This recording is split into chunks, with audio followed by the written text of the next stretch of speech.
ഇന്ന് ഞാൻ ഉണ്ടാക്കാൻ പോകുന്ന എന്റെ ഫേവറേറ്റ് ഡിഷാണ്. Welcome to another episode of ക്യോക്കർ Onam also celebrating the taste of Kerala. Malappuram പോലെയുള്ള വടക്കൻ കേരളത്തിൽ ബ്രേക്ക്ഫാസ്റ്റിന് ആവിയിൽ വേവിച്ച് സൈഡ് എല്ലാം നല്ല ക്രിസ്പി ആയിട്ട് നടുക്ക് നല്ല സോഫ്റ്റ് ആയിട്ട് ഒരു അടിപൊളി ഐറ്റം ഉണ്ട്. മലപ്പുറം സ്റ്റൈൽ ഓട്ടട. നമുക്ക് നേരെ വീഡിയോയിലോട്ട് പോയാലോ. അതിനായിട്ട് ആദ്യം തന്നെ നമ്മൾ പച്ചരിയും ഉലുവയും കൂടി വെള്ളം ഒഴിച്ച് നന്നായിട്ട് വാഷ് ചെയ്ത് 8 മണിക്കൂറുള്ള സോക്ക് ചെയ്ത് മാറ്റി വെച്ചിട്ടുള്ള അരി ഉലുവ റെഡി ആയി കഴിഞ്ഞു. നമ്മൾ മിക്സിയുടെ ജാറിൽ അടിക്കാൻ പോവാണ്. ചെറുകിയ തേങ്ങ, ചോറ്. നമ്മൾ ഈ സമയത്ത് ക്യോക്കറോട്സ് ഇട്ട് കൊടുക്കാൻ പോവാണ്. ക്യോക്കറോട്സ് നാച്ചുറൽ ഓർഗാനിസം ഉണ്ടാക്കിക്കൊണ്ട് ഇമ്മ്യൂൺ സിസ്റ്റത്തിന് ആവശ്യമായ ഫൈബറും ന്യൂട്രിയൻസ് തരുന്നുണ്ട്. അല്പം വെള്ളം ഒഴിച്ച് ഫൈൻ പേസ്റ്റ് ചെയ്തെടുക്കുകയാണ്. ഓർച്ചു ഇട്ട് കൊടുത്ത് നമ്മൾ മാവ് അരച്ചെടുത്തു.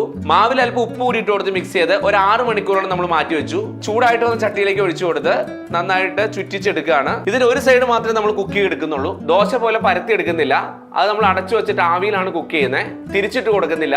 ഈ ഒരു പരുവത്തിൽ നമ്മൾ അത് ചേഞ്ച് ചെയ്യാണ്. അപ്പൊ നമ്മുടെ ടേസ്റ്റി ഓട്ടർ റെഡി ആയി കഴിഞ്ഞു with the twist of nutritious ക്യോക്കറോട്സ്. അപ്പൊ ഞാൻ അടുത്ത വിഭവമായി അടുത്ത ജില്ലയിൽ ക്യോക്കറിനൊപ്പം.